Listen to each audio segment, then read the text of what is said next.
ஐநா துணையில அடுத்து நடக்க போகுதுன்னு வாங்க பார்க்கலாம். அட இது நம்ம லிஸ்ட்லயே இல்லையப்பா அப்படின்ற மாதிரி சந்தாவை பார்த்துட்டு சேரன் சோழன் நிலா 3 பேரும் கார்ல வந்துகிட்டு இருக்காங்க. பீகார்ல அதே ஏரியா வழியா நிலாவுடைய அம்மா அப்பாவும் கார்ல வந்துகிட்டு இருக்காங்க.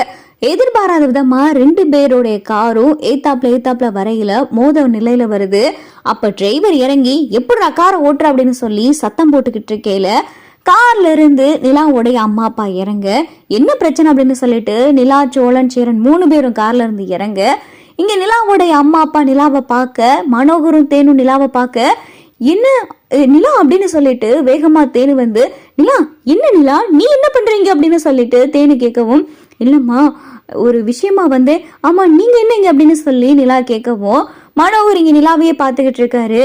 நாங்க ஒரு விஷயமா வந்தோம் அப்படின்னு சொல்லி தேனு மென்னு முழுங்கவும், என்னம்மா எதுக்கு இங்க வந்தீங்க, ஆமா பீகார்ல உங்களுக்கு என்ன வேலை அப்படின்னு சொல்லி நிலா கேட்கவும், ஒரு விஷயமா வந்தோண்டி, ஆமா நீ எதுக்கு வந்த அப்படின்னு சொல்லி தேனு கேட்கையில அப்பதான் சேரனுடைய கதை எல்லாத்தையும் நிலா சொல்ல, சரிடி எப்படி இருக்க, நல்லா இருக்கியா, சரி ஆமா இப்ப ஊருக்கு கிளம்பிட்டீங்களா, சென்னை போறீங்களா அப்படின்னு சொல்லி தேனு விசாரிச்சுக்கிட்டு இருக்க.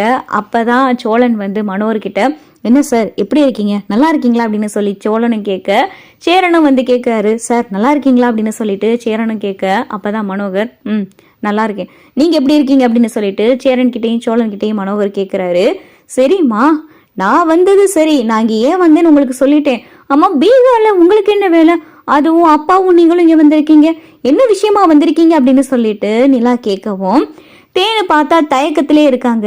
என்னம்மா ஏன் இவ்வளவு தயங்குறீங்க, என்ன விஷயம் அப்படின்னு சொல்லி நிலா கேட்கவும், இல்லடி உன் பெரியப்பாவை பார்க்க வந்தோம் அப்படின்னு சொல்லிட்டு தேனு சொல்லவும், பெரியப்பாவா அதுவும் பீகார்ல அப்படின்னு சொல்லி நிலா கேட்கவும், ஆமா நிலா உன் பெரியப்பா, அவரு உனக்கு உறவு முறையில பெரியப்பா, உன் பெரியப்பா பீகார்ல தான் இருக்காரு, அவருடைய குடும்பமும் பீகார்ல தான் இருக்கு அப்படின்னு சொல்லி தேனு சொல்லவும், இது என்னடா எதிர்பாராத கதை அப்படின்னு சொல்லிட்டு நிலா கேக்குறாங்க.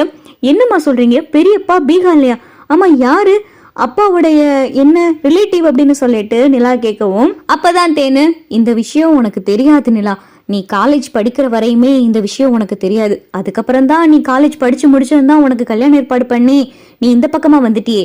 இது என்னன்னா உன் அப்பாவுக்கு, உன் அப்பா இருக்கார்ல, உன் அப்பாவுடைய அப்பா உன் தாத்தா இருக்காருல்ல, அவருக்கு 2 ஒய்ஃபு, ஒருத்தவங்க வடநாட்டை சேர்ந்தவங்க, அவங்களுக்கு பிறந்த பையன் தான் இப்ப பீகார்ல இருக்காரு, அதாவது உன் அப்பாவுடைய அண்ணன், அவரு பீகார்ல தான் இருக்காரு, அவருக்கு ஒரு பொண்ணு ஒரு பையன் இருக்காங்க, அவரை எப்பயாவது நாங்க வந்து பார்க்க வருவோம், இப்ப அவருடைய பொண்ணுக்கு கல்யாண ஏற்பாடு படிச்சிருக்காங்களாம், அது விஷயமா வர சொல்லி இருந்தாரு, நாங்களும் இந்தா வருவோம் அந்த வருவோம்னு சொல்லிட்டு பாத்துக்கிட்டே இருந்தோம், நேரமும் காலமும் போறதே தெரியல, அதான் சரி ஒரு 8 பார்த்துட்டு வந்துருவோமேனு சொல்லி நானும் உங்க அப்பாவும் பீகாருக்கு வந்திருக்கோம். ஆமா அந்த அவருடைய பேர் என்ன, அவங்க பொண்ணு பையன் பேர் என்ன அப்படின்னு சொல்லிட்டு நிலா கேட்கவும், எங்க உங்க அண்ணனுடைய பொண்ணு பசங்க பேர் என்ன அப்படின்னு சொல்லிட்டு தேனை கேட்கவும், அப்பதான் மனோகர், பொண்ணு பேரு சந்தா பையன் பேர் அனீஸ் அப்படின்னு சொல்லி மனோகர் சொல்ல, சோழன் சேரன் நிலா 3 பேரும் மாத்தி மாத்தி அதிர்ச்சியா பாத்துக்கிற. வேகமா நிலா ஓடியாந்து மனோர்கிட்ட, அப்பா அப்பா என்ன பேர் சொன்னீங்க அப்படின்னு சொல்லி நிலா கேட்க, மனோகரும் நிலாவும் இதுவரை பேசிக்கிறவே இல்லை. திடீர்னு நிலா ஓடியாந்து என்ன பேருப்பா சொன்னீங்க அப்படின்னு சொல்லி நிலா கேட்கவும், மனோகருக்கு ஒரே இன்ப அதிர்ச்சி. என்னடா சொன்ன அப்படின்னு சொல்லிட்டு மனோகர் கேட்கவும், இல்லப்பா இப்போ ஒரு பேர் சொன்னீங்களே சந்தா அனிசன் தானே சொன்னீங்க அப்படின்னு சொல்லி நிலா கேட்கவும், ஆமாடா என்னுடைய அண்ணன் பொண்ணு பேரு சந்தா பையன் பேர் அனீஸ் அப்படின்னு சொல்லிட்டு மனோகர் சொன்ன உடனே நிலாவுக்கு பயங்கரமான அதிர்ச்சி. இப்ப அவங்க வீட்டுக்கு தானேப்பா போறீங்க அப்படின்னு சொல்லி நிலா கேட்கவும், ஆமா நானும் உங்களோட வரவாப்பா அப்படின்னு சொல்லிட்டு நிலா கேட்கவும், வாடா போலாம் அப்படின்னு சொல்லி மனோகர் தேனு நிலா சேரன் சோழன் எல்லாரும் மறுபடியும் சந்தா வீட்டுக்கு போக, இங்க வீட்டு வாசல்ல கார் வந்து நிக்கவும் வெளியில சந்தாவோடைய அப்பா வராரு. மனோகரை பார்த்ததும், தம்பி எப்படி இருக்க தம்பி, வா உள்ள வா அப்படின்னு சொல்லிட்டு வேகமா சந்தாவோடைய அப்பா உள்ள கூட்டிட்டு போக, நம்ம வந்த வீடேதான் சந்தாவோடைய அப்பா தான், சந்தாவோடைய அப்பா என்னுடைய பெரியப்பாவா, அப்ப கிட்டத்தட்ட நம்மள உறவு முறையா அப்படின்னு சொல்லிட்டு நிலாவுக்கு பயங்கரமான அதிர்ச்சியா இருக்கு. உள்ள மனோகர் வந்ததும் சந்தா வெளியில வராங்க. மனோகரை பார்த்ததுமே சந்தா கட்டி பிடிச்சு அழுக ஆரம்பிச்சிடறாங்க.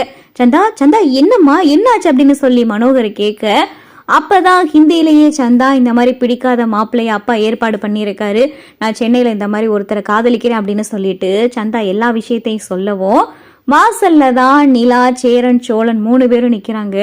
என்னப்பா கடைசியில உன் அப்பாவுடைய அண்ணனா இவர் அப்படின்னு சொல்லி சேரன் கேட்க, அண்ணே இது நானே எதிர்பார்க்காத ஒன்று அப்படின்னு சொல்லிட்டு நிலா சொல்லவும், சரிப்பா இப்ப நம்ம என்னன்னு பேசி நம்ம பேசுனா மறுபடியும் சந்தாவை எனக்கு கல்யாணம் பண்ணிக்கிறதுக்கு அவங்க அம்மா அப்பா ஒத்துக்கிருவாங்களாப்பா அப்படின்னு சொல்லிட்டு சேரன் தயக்கத்தோட கேட்கவும், அண்ணே நம்ம இங்கேருந்து போகையில சந்தாவோட தான் போறோம் அப்படின்னு சொல்லிட்டு நிலா ரொம்ப உறுதியா சொல்றாங்க.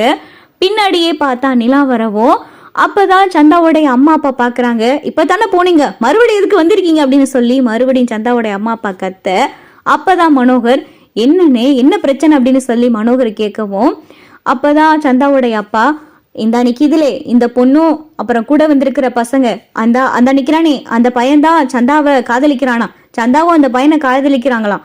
இப்பதான் வந்துட்டு என்கிட்ட பேசிட்டு போய் உங்க பொண்ணை கொடுங்கன்னு சொல்லி என்னென்னமோ 20 லட்சம் ரூபாய் பணம் 30 பவுன் நகை போடுறேன் 6 மாசம் டைம்னு சொல்லி என்னென்னமோ பேசிட்டு போனாங்க. பின்னாடியே பார்த்தா இப்ப வந்து நிக்கிறாங்க அப்படின்னு சொல்லிட்டு சந்தாவுடைய அப்பா சொல்ல, அண்ணே இது யாருன்னு தெரியுதா அப்படின்னு சொல்லிட்டு மனோகர் கேட்கவும், நிலாவை பார்த்தா குறுகுறுனே அவர் பாக்குறாரு.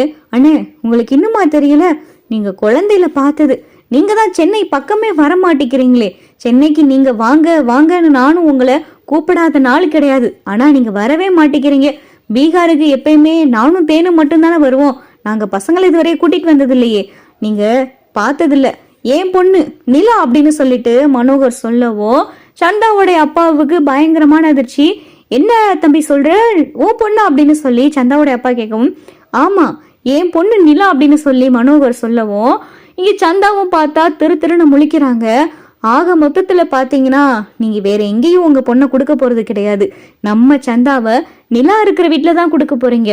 நிலாவுடைய ஹஸ்பண்ட் சோழனுடைய அண்ணனுக்கு தான் நீங்க கொடுக்க போறீங்க. அப்ப நம்பி நீங்க சந்தாவை கொடுக்கலாமே, சந்தாவுக்கு அந்த பையனை பிடிச்சிருக்குன்னா அப்புறம் எதுக்கு சந்தாவுக்கு பிடிக்காத கல்யாணத்தை நீங்க ஏற்பாடு பண்ணணும்? சந்தாவுக்கு அந்த பையனை ரொம்ப பிடிச்சிருக்கு பாருங்க, நான் உள்ள நுழைஞ்சதுமே என்கிட்ட எல்லா விஷயத்தையும் சொல்லி அழுகிறா. இதுக்கு மேல எதுக்குன்னே நீங்க சந்தாவை போட்டு கட்டாயப்படுத்திக்கிட்டு இருக்கீங்க. 6 மாசம் டைம், 20 லட்சமும் வேணாம், 30 பவுன் நகையும் உங்க கொடுத்து சந்தாவை கூட்டிட்டு போக வேண்டாம்.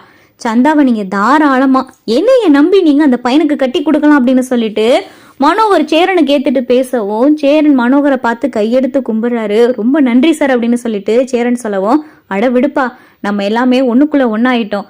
நீ உண்மையிலேயே சந்தாவை காதலிப்பேன்னு எனக்கு தெரியாது, சந்தாவுக்கும் உனைய பிடிக்கும்னு எனக்கு தெரியாது. எப்படியோ எங்க அண்ணன் குடும்பத்துல இருந்து நீங்க பொண்ணு எடுக்கிறேன்னு நினைக்கிறப்ப எனக்கு சந்தோஷம். 2 பேரும் விருப்பப்படுறீங்க, இதுக்கு மேல என்ன வேணும்? எனக்கு நிலா மேல ஒரு கோபம் இருந்துச்சுதான், ஆனா அந்த கோபம் நிலாவை விட்டு நான் தூரம் இருக்கையில கொஞ்சம் கொஞ்சமா குறைஞ்சு போச்சு. நிலா பார்த்தா டக்குன்னு மனோகரை கட்டி பிடிச்சிடுறாங்க. சாரிப்பா ஆனா நீங்க இப்ப பண்ணது ரொம்ப பெரிய விஷயம்ப்பா அப்படின்னு சொல்லிட்டு நிலா மனோகரை கட்டி பிடிச்சு அழுகவும்,